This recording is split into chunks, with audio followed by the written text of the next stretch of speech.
10 रुपये। इधर मुंशी अस्पताल 15 डब्बे 15 डब्बे बस 800-900 बन जाता है। बिच रोटी भी अपनी खानी पैंदी। एक बच्चा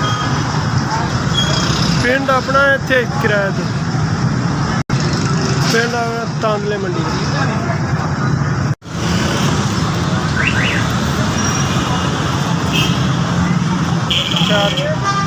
4,000 जिन्हें मैंने 4,000 रुपया दिता उन्हें अल्लाह ताला उन्हें ज़िंदगी लम्बी करे और तंदुरुस्ती अता फरमाए। अल्लाह ज़िंदगी लम्बी करे और तुम तंदुरुस्ती अता फरमाए। अल्लाह तुम और दिन की तौफीक अता फरमाए। बस मेहरबानी।